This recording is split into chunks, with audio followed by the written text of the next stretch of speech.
Merci beaucoup d'être venu à cette présentation de la conférence de Catherine Vézina, professeure au CID. On est très heureux de la recevoir ici à l'Université de Sherbrooke par cette activité justement qui est parrainée par l'IRIAS. Donc, Catherine va nous présenter quelque chose qui est en lien, qui est tiré avec en lien de la recherche doctorale. Oui. Il va peut-être nous parler aussi vers la fin un peu de son parcours, comment elle a abouti au Mexique, justement, après sa formation doctorale à l'Université Laval. Tout à fait. Donc, sans plus tarder, je pense qu'on va te laisser la parole. Parfait. Bien, merci bien. Moi aussi, ça fait plaisir d'être ici ce soir. J'avais à être au Québec en même temps, donc j'en ai profité pour organiser ça avec Maurice qui m'a lancé l'invitation. Je mentionne en même temps que la présentation, en fait, ça a été permis aussi possible, en fait, grâce au soutien du Centre de la francophonie des Amériques. Même pour ceux, si jamais vous songez à des séjours de recherche ou inversement, en fait, le Centre de la francophonie, là, vraiment, essaie, en fait, de développer des réseaux, des contacts avec des chercheurs latino-américains. Donc, ça cadre aussi, c'est aussi dans le cadre de ces activités-là. Bon, comme disait Maurice, ce que je vous présente aujourd'hui, bon, je vais faire ça de façon assez sommaire là, pour faire un récapitulatif des politiques migratoires américaines. Bon, je commenterai pas toutes les politiques migratoires américaines depuis l'indépendance. Je vais surtout me concentrer sur le 20e siècle. Pourquoi? Bien, parce qu'en fait, la migration mexicaine, on pourrait dire qu'elle est encadrée, il y a des réglementations par rapport à ça, surtout depuis le 20e siècle. Donc, c'est l'impact de ces politiques-là sur la migration mexicaine qui, moi, m'intéresse. Là, c'est, moi, dans le cadre de mon projet doctoral, j'étudiais le programme Bracero, dont je vais d'ailleurs vous parler. Donc, voir comment on gère cette migration-là, de quelle manière on encadre la migration, puis aussi, parfois, comment les politiques migratoires, leur objectif, finalement, n'est pas nécessairement atteint dans le concret, dans l'application, finalement. Donc, c'est ce qu'on va voir. En petite introduction, je vous dis que les politiques migratoires entre le Mexique et les États-Unis, c'est vraiment le 20e siècle. C'est que l'immigration mexicaine, ça évolue, en fait, pendant tout le 19e siècle. On ne peut pas parler vraiment d'une migration internationale à proprement parler. Pourquoi? Parce que pour parler d'une migration internationale, il faut parler aussi d'une frontière qui est précise.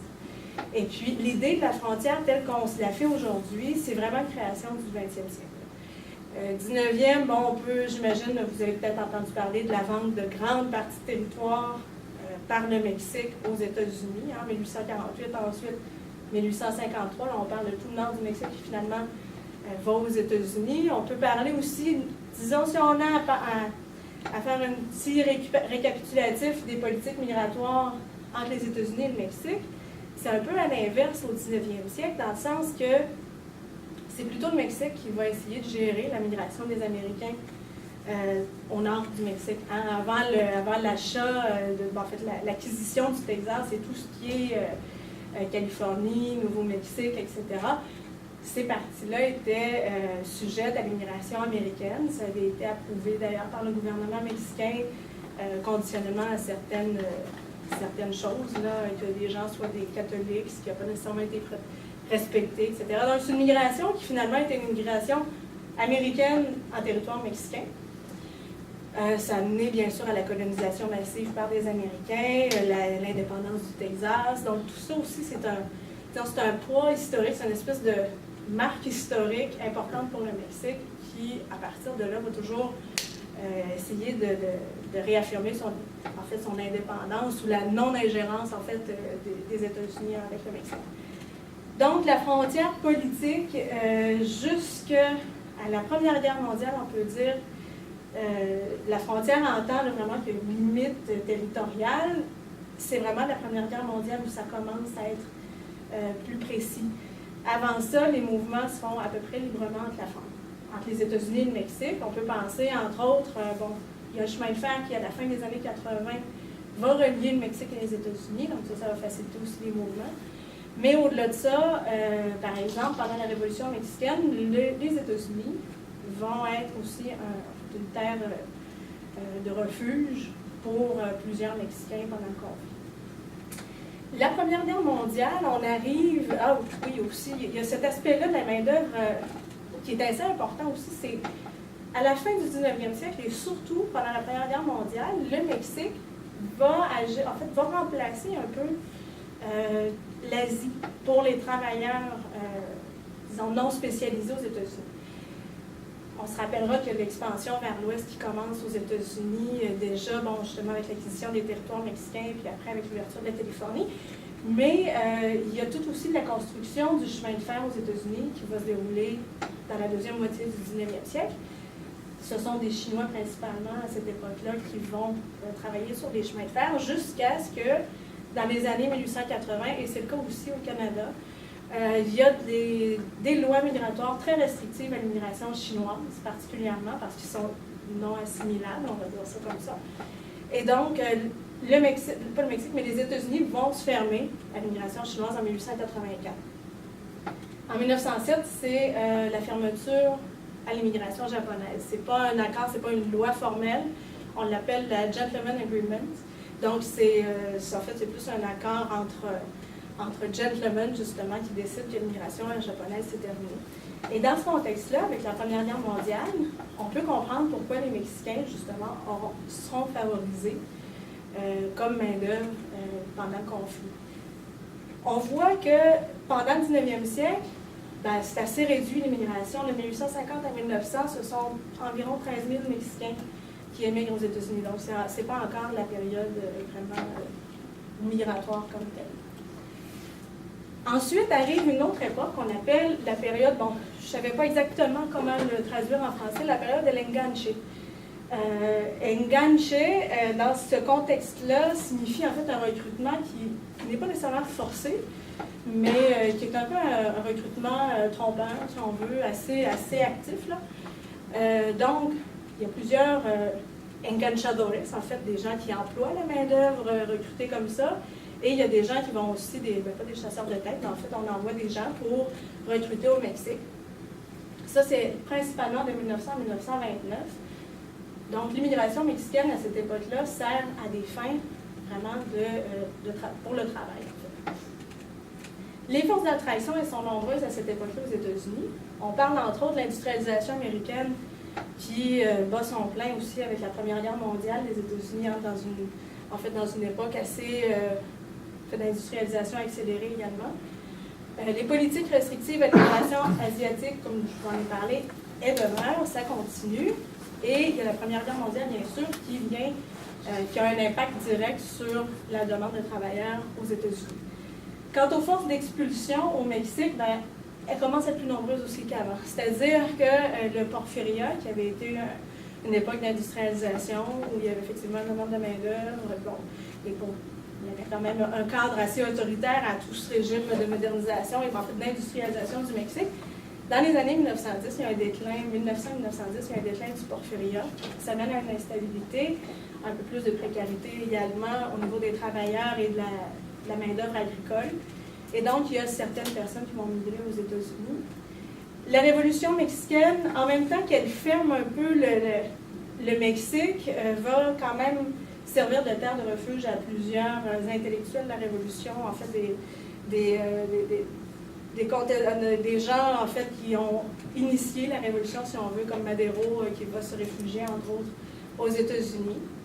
Et par après la Révolution, une fois que la Révolution mexicaine est passée, qu'il y a un nouveau système qui se consolide, on change aussi de politique économique avec la politique en fait post-révolutionnaire qui amène à beaucoup de changements tant dans l'élite qu'au niveau social. Et donc, il y a tout un brassement là qui va se faire. Il y a des conflits religieux également dans des États assez populeux comme le Guanajuato, le Jalisco, Michoacán, la Christiane, qui va aussi favoriser l'expulsion de plusieurs Mexicains vers les États-Unis. En même temps que tout ça se passe, en 1917, les États-Unis, de leur côté, vont adopter des politiques franchement restrictives à l'immigration asiatique et aussi, ça essaie aussi de contrer un peu l'immigration d'Europe du Sud et de l'Est. Par exemple, quel type de restriction? Ça va être ce qu'on appelle la head tax, c'est-à-dire une taxe individuelle qui est imposée pour entrer au pays. Donc, il faut payer un certain montant. Un test d'alphabétisme. Donc, si on ne passe pas le test, on ne vient pas aux États-Unis. Qu'est-ce que ça vise, ça? Bon, ça vise à ne pas avoir de gens trop pauvres aux États-Unis. Ça vise aussi à ne pas avoir de travailleurs saisonniers. Parce que si on est illettré, normalement, on n'est pas un travailleur spécialisé. Donc, c'est un peu dans cette optique-là que les États-Unis vont adopter des politiques restrictives. Et en 1917, il y a une décision discrétionnaire qui va être prise par les autorités américaines. Et tout simplement, ils vont décider d'exempter le Mexique de ces mesures restrictives. Donc, certains auteurs appellent cette époque-là l'époque du premier programme Bracero. C'est pas tout à fait exact parce que c'est pas une migration encadrée officiellement par les autorités, mais oui, c'est une migration de travailleurs saisonniers qui vont aller remplacer les soldats qui ont quitté pour la guerre. Dans les années 20, on change à nouveau la donne, c'est-à-dire que, bon, la guerre se termine, les États-Unis reviennent à un isolationnisme un peu plus important, surtout qu'il y a des politiques un peu plus nativistes qui vont se manifester aux États-Unis. Malgré ça, le Mexique va continuer de jouir d'une espèce de situation exceptionnelle là-dedans.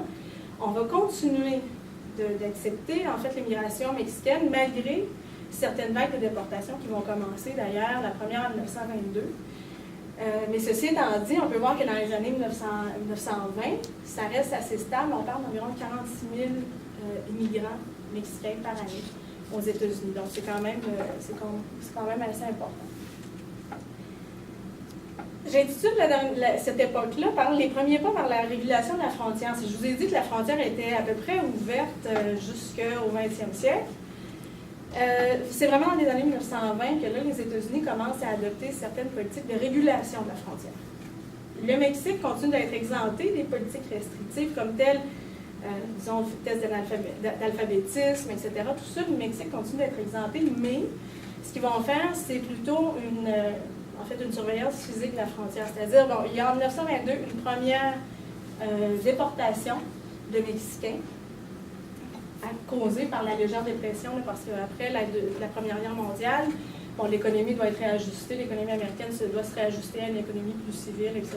Et donc, il y a une petite dépression et la demande de travailleurs va donc baisser et il y a une déportation. Les autorités mexicaines à cette époque-là réagissent comme elles peuvent avec ces travailleurs qui reviennent, mais ça a causé certains problèmes pour le gouvernement d'Álvaro Obregón, qui était à l'époque le président mexicain, qui doit réintégrer finalement ces travailleurs-là à l'économie mexicaine, qui est encore, on se rappellera, la révolution termine officiellement en 1920, disons la phase armée. Là.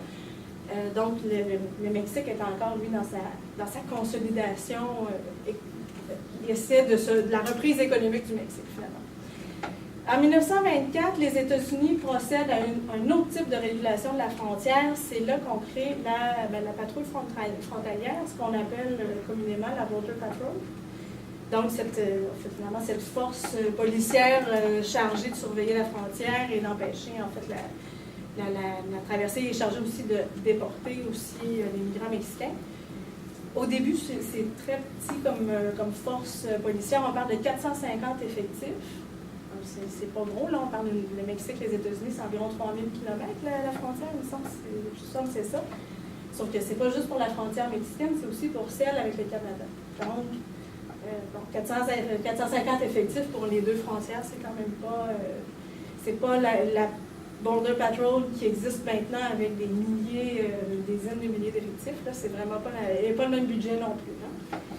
Bon, après 1925, il y a à nouveau une reprise de l'immigration mexicaine. Pourquoi? Bien, il y a des années folles. L'économie américaine se porte un peu mieux, donc il y a une augmentation de la demande de main-d'œuvre, et donc l'immigration mexicaine va reprendre. C'est cependant de courte durée. Ah, bien là, je vous ai mis un graphique pour que vous voyez. Donc, il y a quand même une certaine variation dans la migration légale. Entre 1900 et 1938-39. Ce qui m'intéressait dans ces graphiques-là, c'est les déportations. Comme vous pouvez voir, en 1924, avant 1924, ça n'existe à peu près pas. Là, il n'y a pas de force de l'ordre assignée à ça. Sauf qu'après ça, vous allez voir, et ça m'amène à mon autre propos, à partir de 1928-29 surtout, c'est l'ère de la déportation qui commence. Donc, beaucoup de déportations. On voit aussi que la migration légale se réduit à peu près à zéro, finalement. Et les appréhensions, en fait, les détentions aussi sont assez importantes à cette époque-là. Bon, le temps des déportations, c'est relié directement, bien sûr, à la crise économique de 1929 aux États-Unis. Bon, les États-Unis sont dans une bien mauvaise posture économique. À l'intérieur même, les taux de chômage sont très élevés à cette époque-là.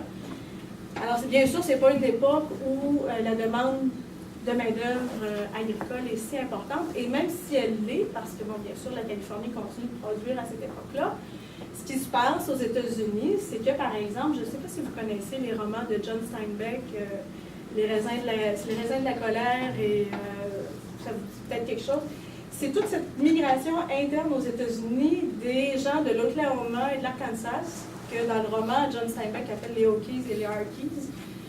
Tous ces gens-là vont être soumis, en fait, pendant les années 30 à des conditions en fait, climatiques et agricoles vraiment très mauvaises.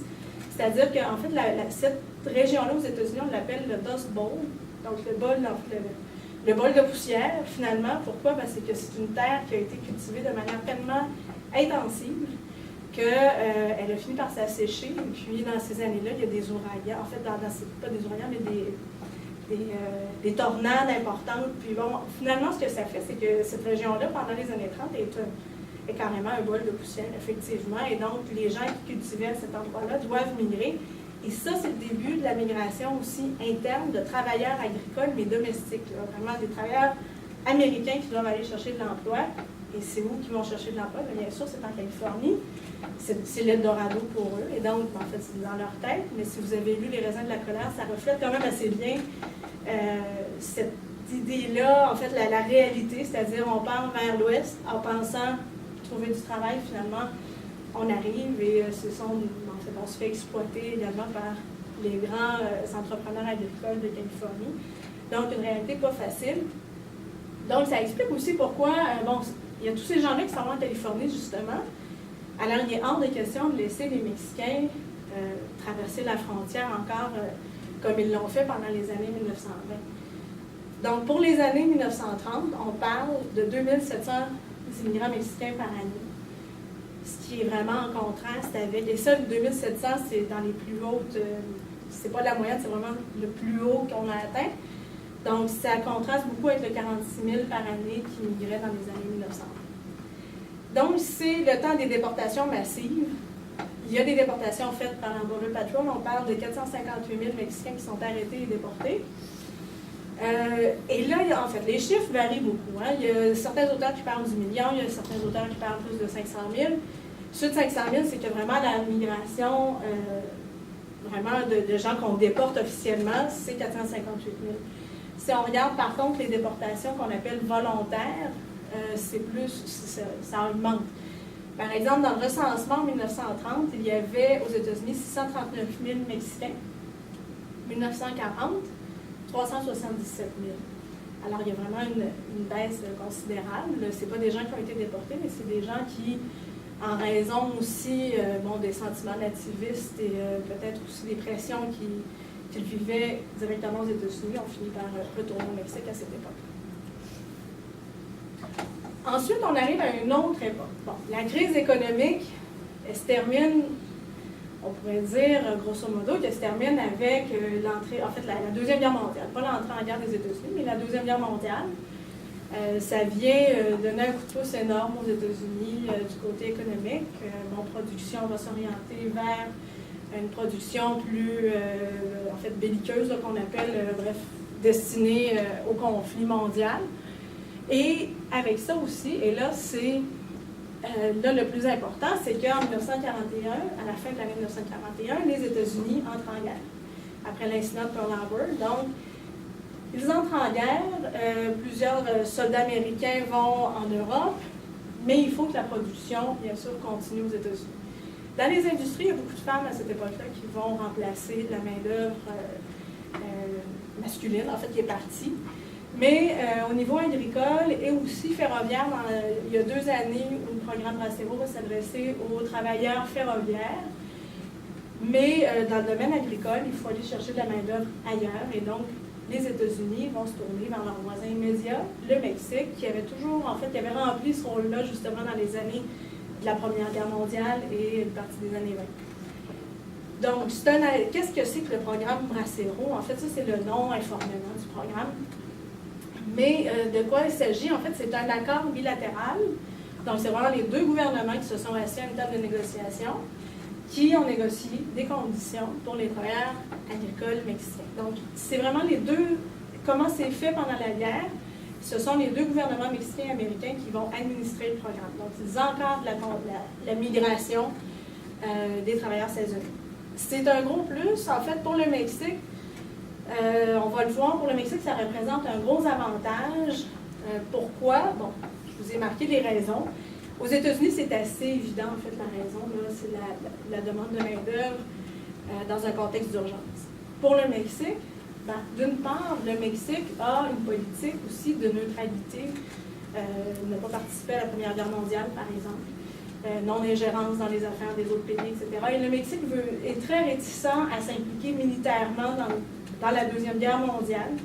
Il va le faire, mais d'une manière très, très limitée, en soutien aux États-Unis. Mais principalement, en fait, le Mexique, pour lui, c'est un bon moyen de montrer son appui aux États-Unis en envoyant ce qu'ils appellent une armée de travailleurs. Ça, c'est la manière dont on va présenter, même quand on le voit dans les journaux au Mexique, c'est comme ça que le gouvernement mexicain présente le programme. C'est son effort de guerre, c'est une contribution patriotique, finalement, du Mexique, tout simplement.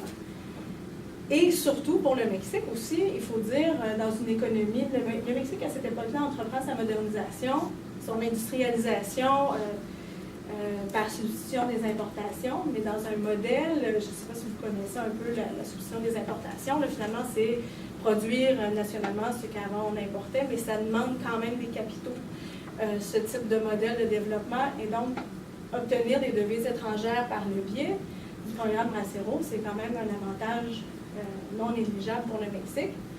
On parle entre 1942 et 1947, donc les années presque de la guerre, d'environ 205 millions de dollars qui vont être captés par le Mexique justement grâce au programme Bracero. Donc c'est non négligeable pour un pays qui entreprend son industrialisation à vitesse accélérée. Bon, les critiques au programme, parce que ce n'est pas un programme qui a été exempt de critiques. Mais c'est un programme qui, quand même s'il était supposé se terminer avec la fin du conflit, il est maintenu jusqu'en 1964. Donc, c'est assez surprenant. Je vous expose un peu les critiques parce que il y en a eu, elles sont nombreuses. Aux États-Unis, à cette époque-là, principalement, ce qu'on reproche au programme, c'est la pression à la baisse que la présence des immigrants mexicains cause, en fait, dans le secteur agricole principalement. Et puis surtout aussi le déplacement de la main-d'œuvre locale. Je vous ai parlé des Hokies, des Harkies qui étaient allés en Californie. Bien, ceux-là, à un moment donné, à cause justement de la présence des immigrants mexicains, vont devoir entreprendre une nouvelle migration. Il y en a plusieurs qui vont aller vers l'Oregon, qui vont monter un peu plus dans les États du Nord. Donc, ça déplace effectivement une certaine partie de la population agricole, domestique. Ça, en fait, ces pressions-là sont dénoncées par des syndicats, entre autres l'American Federation of Labor, qui est le plus grand syndicat à cette époque-là, et une branche de cette organisation-là, qui est la National Farm Labor Union, dirigée par Ernesto Galarza. Je ne sais pas si le nom vous dit quelque chose. C'est un militant chicano important dans les années, justement, 1940-1950. C'est quelqu'un qui a beaucoup milité pour l'amélioration des conditions de vie des Mexicains aux États-Unis. Et donc, ça va être dénoncé, mais à cette époque-là, les syndicats agricoles sont très faibles. Ils n'ont pas le poids qu'ils ont eu finalement dans les années 60. Vous allez le voir, la situation a changé dans les années 60. Mais bref, ce sont des conditions qui sont dénoncées par la National Farm Labor Union, mais elles sont bien, disons, bénignes si on compare ça à l'influence des syndicats agroalimentaires, pas des syndicats, mais de l'industrie, des lobbies agro-industriels en Californie à cette époque-là. Il y a même une grève, par exemple, à la DiGiorgio Company, qui est très puissant, un entrepreneur très important de la Californie, Il y a une grève qui va se tenir pendant 2 ans sans avoir finalement d'issue positive pour les travailleurs. La grève va tout simplement poursuivre le syndicat et c'est fini. Alors, ça vous donne une idée de l'impuissance des syndicats à cette époque-là pour finalement améliorer les conditions de vie des travailleurs. Surtout que, et ça c'est une autre critique qu'on fait au programme Bracero, on dénonce l'utilisation des immigrants mexicains en Californie, dans les champs californiens, comme briseurs de grève. Et c'est vrai que ça a été un procédé utilisé par plusieurs entrepreneurs agroalimentaires en Californie. Donc, c'est dénoncé également. Et à cette époque-là, aussi, la communauté de Chicana ne s'identifie pas non plus avec les Braceros. Au contraire, eux aussi, ils souffrent de la baisse des salaires dans le secteur agricole. Alors, c'est toute une situation très, très complexe qui amène le programme Bracero en Californie.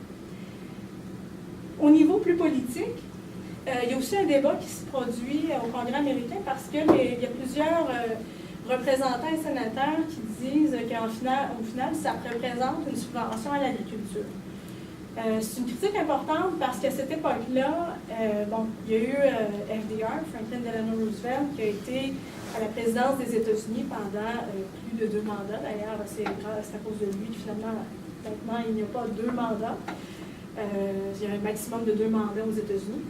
Bref, il y avait beaucoup de républicains qui étaient très, finalement, qui en voulaient beaucoup aux démocrates de s'être maintenus au pouvoir pendant si longtemps avec Roosevelt et voulaient tout enlever, finalement, du New Deal qu'avait fait Roosevelt à cette époque-là. Et donc, plusieurs républicains vont s'opposer au programme parce que le gouvernement, puisque c'est lui qui l'encadrait, subventionne entre autres le transport des migrants mexicains. Et donc, c'est un programme qui coûte cher aux États-Unis. Donc, ça va être dénoncé. Le Mexique, pour sa part, dit que ce programme-là peut menacer le projet de modernisation économique. Pourquoi? Parce qu'il dit que ça crée un exode de main-d'œuvre. Et donc, si le Mexique a besoin de bras pour son industrialisation, avec un tel programme, ça se peut que finalement, il finisse par en manquer. Quand on regarde les statistiques, la critique est plus ou moins valable. On parle plus de sous-emploi à cette époque-là que de demande de travailleurs. Là, mais en tout cas, c'est la critique principale que fait le Mexique à ce programme-là. Le Mexique dit également que ça peut altérer les valeurs et les vertus du peuple mexicain. Il y a quelques critiques communes sur lesquelles s'entendent les 2 pays, mais qui, cependant, pas de la même manière exactement. Par exemple, les 2 pays s'entendent pour dire que ce programme-là encourage l'immigration incontrôlée, c'est-à-dire l'immigration illégale. De quelle manière? Ça consolide les courants migratoires. En fait, les premiers migrants qui vont aux États-Unis connaissent mieux le processus. Ça a venu aussi se débrouiller aux États-Unis. Donc, ça s'accompagne souvent d'une migration illégale. Il faut dire aussi que le nombre de contrats à l'époque est trop réduit pour finalement accueillir tous ceux qui voudraient des contrats. On s'entend aussi sur l'exploitation des travailleurs migratoires, qui constitue une honte pour les 2 pays. Le Mexique, parce que c'est sa souveraineté, sa fierté nationale qui prend un coup, mais de l'autre côté, il y a aussi les États-Unis. On est dans une époque où la guerre froide commence.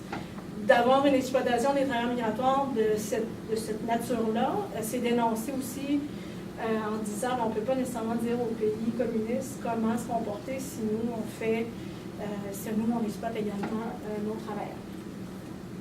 Bon. Ici, je vous ai mis ce tableau-là pour que vous voyez la variation de l'immigration illégale, parce que la critique sur laquelle s'entendent les 2 pays, c'est que le programme Bracero encourage l'immigration illégale. Donc, on peut voir qu'en 1943, par exemple, il y a 11 175 déportations. Et si vous voyez, en 1953, on est rendu à 885 587 déportés. Donc, ça a quand même augmenté de manière assez marquée. Il va se passer, l'année où il y a 1 million de déportations, c'est ce qu'on appelle l'opération Wetback. C'est en 1954, pendant toute l'année, mais le gouvernement américain va mettre beaucoup d'accent sur la surveillance de la frontière et le travail de la Border Patrol. Donc, ils vont essayer de capter finalement tous les migrants qui se trouvent illégalement aux États-Unis. On les renvoie de l'autre côté de la frontière. Souvent, on va leur permettre de revenir en leur donnant un contrat. Une fois qu'ils sont retournés au Mexique, on va régulariser leur situation et on les réembauche aux États-Unis. Ça donne l'impression finalement d'une frontière contrôlée, surveillée, mais ça satisfait aussi l'industrie agroalimentaire qui peut encore avoir accès à la main-d'œuvre agricole mexicaine. Ça va obliger aussi les autorités mexicaines et américaines à augmenter le nombre de contrats Bracero. Parce que si vous voyez en 1950, par exemple, même si on est en pleine guerre de Corée, en fait, la guerre de Corée commence à l'été, mais il y a 67 500 contrats Bracero. Et regardez le nombre, en fait, 468 000 de déportations, donc c'est beaucoup. On augmente tranquillement le nombre de permis, en fait. Et là, on arrive justement à une baisse graduelle, là, 445 000 permis, des déportations, 87 696. Donc, ça fait baisser aussi les déportations. Bon, pourquoi maintenir le programme? Je vous ai parlé un peu des intérêts puissants qui militent en faveur du maintien du programme. Donc, principalement, c'est l'agro-industrie californienne qui a beaucoup de poids au Congrès américain. Le Mexique aussi ne veut pas trop mettre fin à ce programme-là parce que, bon, comment réintégrer tant de migrants dans son économie d'un seul coup, c'est gros. D'ailleurs, quand le programme va se terminer en 1964, du côté mexicain, par exemple, il y a un programme de maquiladora, de développement de la maquiladora, de l'industrie d'assemblage, qui se met en place en 1965 pour le nord du pays. Donc, c'est en réaction à la fin du programme Bracero, en fait, ce programme de la maquiladora. Donc, et il y a des États au Mexique, des États producteurs de migrants, là, si on peut le voir comme ça sonne un peu marchandise, mais en tout cas, ce sont les États d'où proviennent les migrants. Ils ne bénéficient pas, eux, du développement modernisateur mexicain pour plusieurs raisons, qu'elles soient politiques. En fait, c'est des États qui ont une économie un peu plus traditionnelle, particulièrement le Guanajuato, et donc ces États-là ne seraient pas en mesure de réintégrer tant de migrants dans leur économie. Bon, pourquoi mettre fin maintenant au programme Bracero? Parce qu'en 1964, les États-Unis vont décider de mettre fin unilatéralement au programme. Bien, il y a plusieurs facteurs qui expliquent ça, particulièrement la mécanisation de l'agriculture, c'est certain, c'est quelque chose qui est progressif. En Californie, ça va se développer de plus en plus rapidement, justement.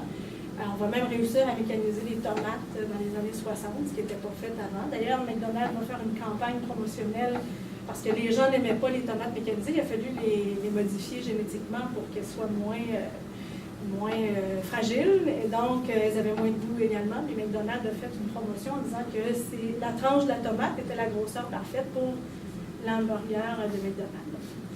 À McDonald's. Mais ceci étant dit, il y a une mécanisation de l'agriculture qui se fait. Et donc, on est un peu moins dépendant dans certains secteurs agricoles de la main-d'œuvre mexicaine.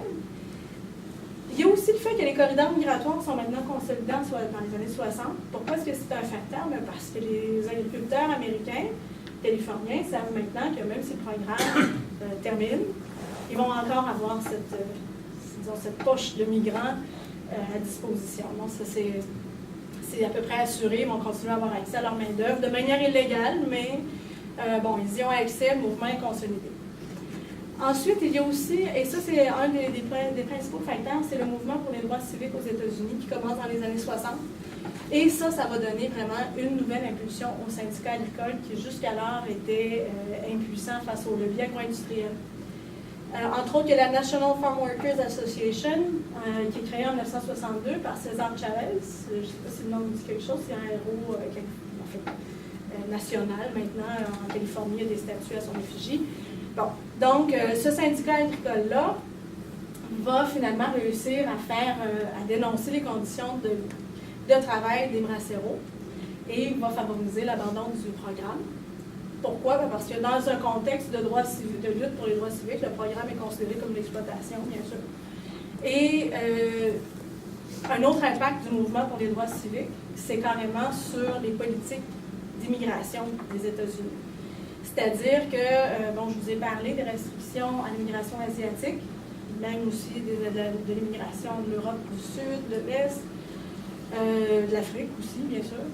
Et donc, à cette époque-là, en fait, ça finit par avoir l'air un peu arriéré comme manière de fixer les normes d'immigration. Donc, on veut se débarrasser un peu de de ces composantes raciales dans la politique d'immigration, raciste en fait. Et donc, on va ajuster les politiques migratoires aux politiques d'égalité. Et ça donne naissance à l'Immigration and Nationality Act en 1964. Ce que ça prévoit, je crois que je vous l'ai mis dans une autre... Ouais, voilà. Alors, qu'est-ce que ça prévoit, cette nouvelle loi? C'est que l'hémisphère occidental va être soumis à 120 000 visas. Et maintenant, le Mexique n'est plus exempté des lois.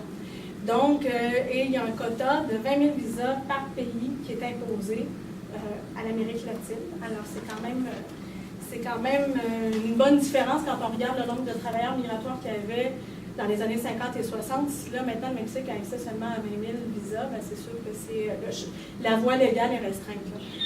Et aussi, bon, le programme se termine en 1964 et il y a des contrats de travail saisonniers qui vont encore être permis, c'est-à-dire il y a des visas H, qu'on appelle, qui ont été créés en 1952. Bon, en 1952, le Mexique ne pouvait pas appliquer parce qu'il y avait déjà un programme assez haut. Là, les Mexicains vont pouvoir appliquer, sauf que c'est un programme que les entrepreneurs agricoles californiens n'ont jamais apprécié. Pourquoi? Parce qu'il y avait en fait des restrictions bureaucratiques autour de ce programme-là. Ils trouvaient ça compliqué. En fait, l'administration et tout ce que ça leur demandait en paperasse, finalement, pour obtenir leur main-d'œuvre.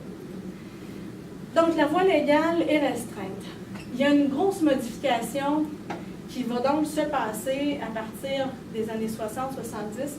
C'est vraiment une modification de la catégorie des migrants, parce que des fois, on a l'impression qu'il y a une immigration beaucoup plus massive. Oui, l'immigration mexicaine augmente, c'est vrai, mais c'est surtout dans la catégorie des migrants qu'il y a une modification. C'est-à-dire que si la voie légale est restreinte, qu'est-ce que ça amène? Bien, ça amène bien sûr l'augmentation de l'immigration illégale. Ça va nous amener à une espèce de cercle vicieux. Dans quel sens? Bon, c'est qu'il y a un nombre d'arrestations aussi qui va augmenter. Si l'immigration illégale augmente, bien, le nombre d'arrestations également. Et ça, ce nombre d'arrestations qui augmente et de déportations, bien, ça amène à une espèce de sentiment d'invasion, de menace latina aux États-Unis. Donc, c'est à partir de cette époque-là, des années 70 principalement, qu'on commence à voir en fait une espèce de paranoïa reliée à l'immigration mexicaine se consolider. Qu'est-ce que ça entraîne à son tour? Ça entraîne une augmentation du budget de l'Immigration Naturalization Service, qui est aussi un budget de la Border Patrol. Donc, la Border Patrol est reliée à tout ça.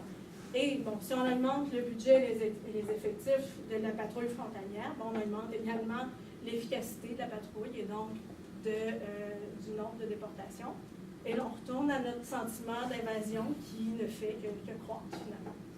Donc, bon, ici, je vous ai mis un graphique. Là, on voit vraiment ce changement dans la catégorie des migrants. Bon, les immigrants légaux, il y a un pic ici à partir de 1988 surtout.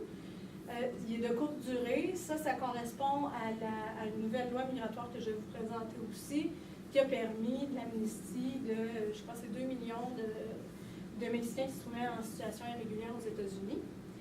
Mais ce qui est intéressant dans ce graphique-là, c'est de voir la courbe d'immigration indocumentée qui réellement, en fait, augmente de manière très, très, très marquée.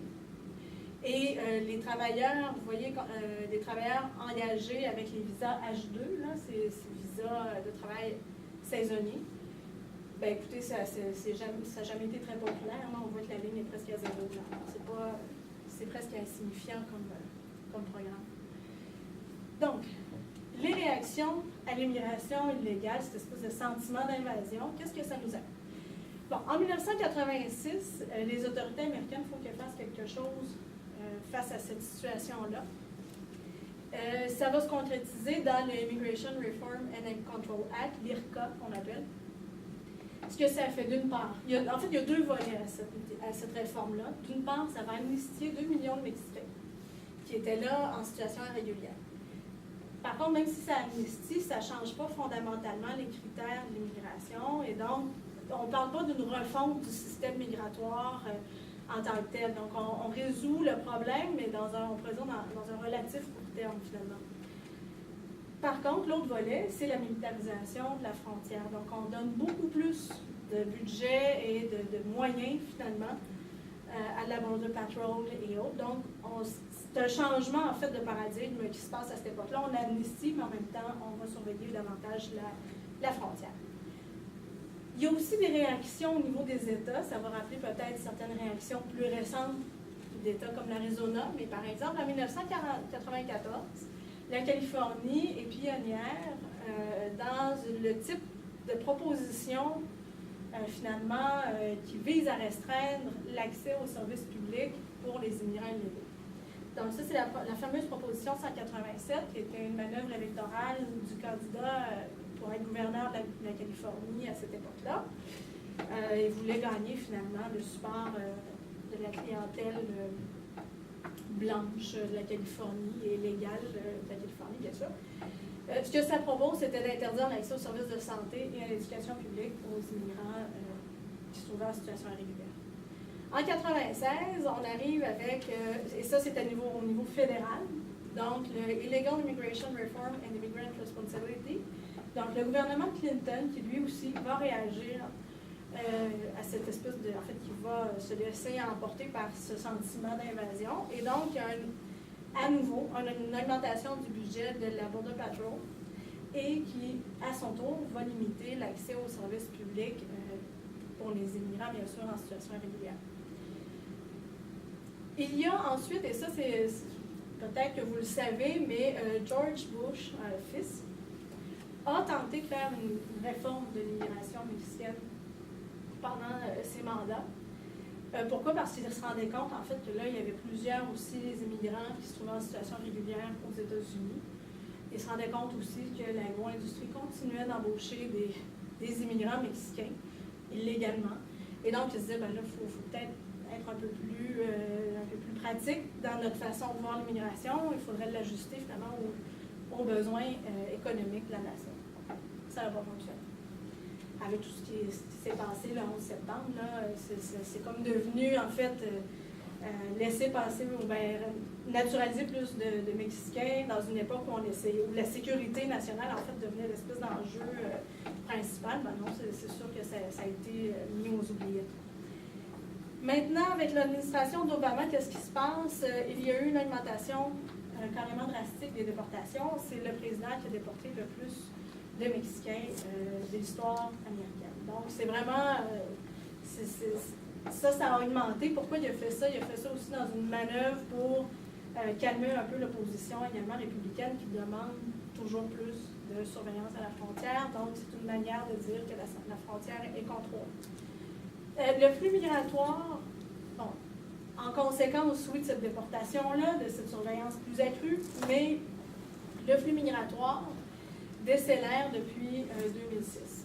Il faut dire que les conditions aussi ont changé aux États-Unis. Les incitatifs à migrer aux États-Unis avec la crise économique qu'ont expérimenté les voisins du nord du Mexique. C'est moins, en fait, il y a moins de promesses pour les Mexicains qui veulent traverser la frontière. Et donc, le flux migratoire décélère. Et il y a quand même, présentement, plus de 10 millions de Mexicains en situation irrégulière aux États-Unis. Donc, c'est quand même un nombre très important.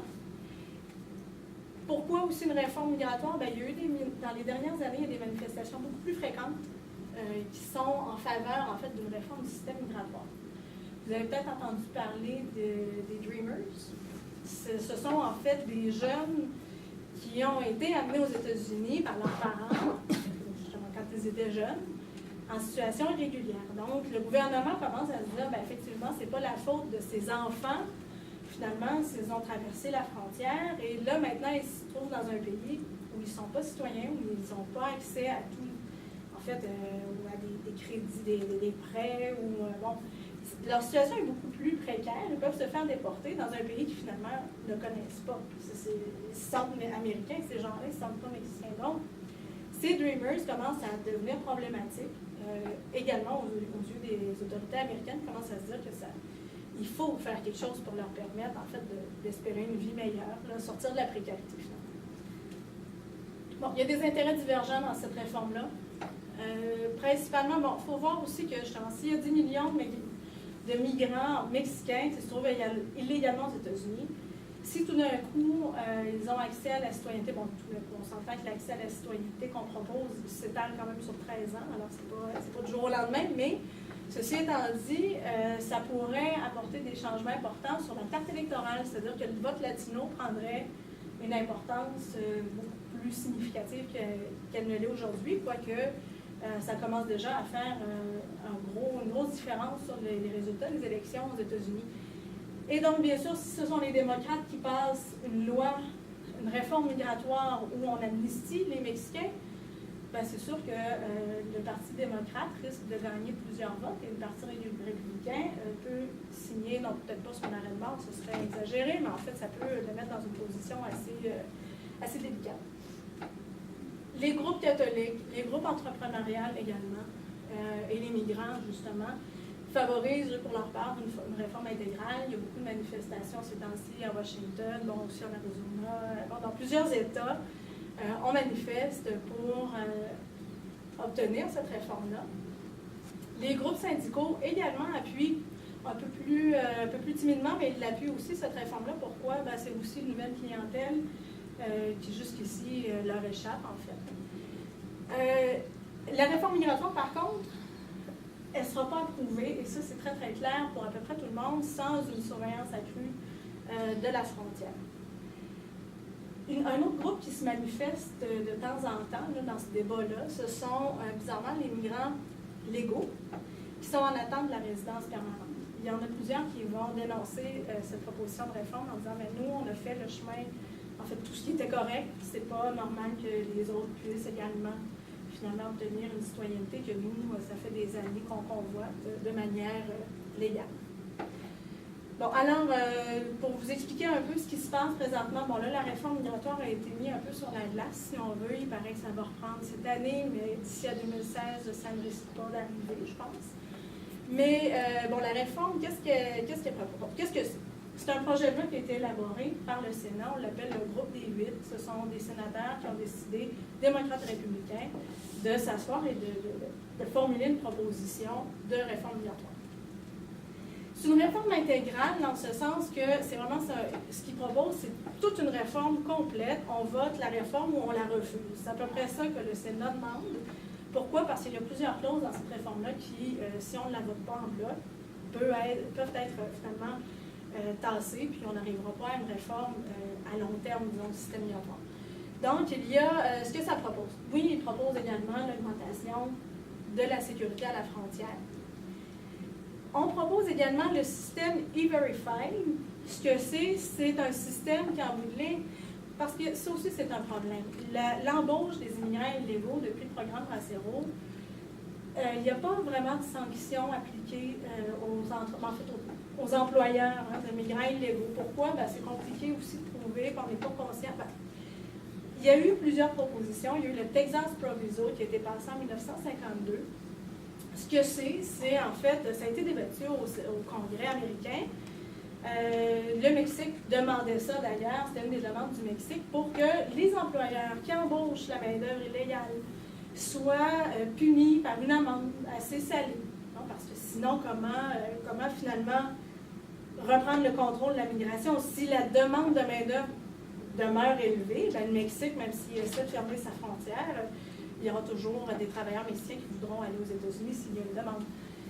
Ça a été accepté en partie. En fait, le Texas Proviso, ce que ça dit, c'est ben, effectivement, les employeurs peuvent être punis s'ils embauchent consciemment de la main-d'œuvre illégale.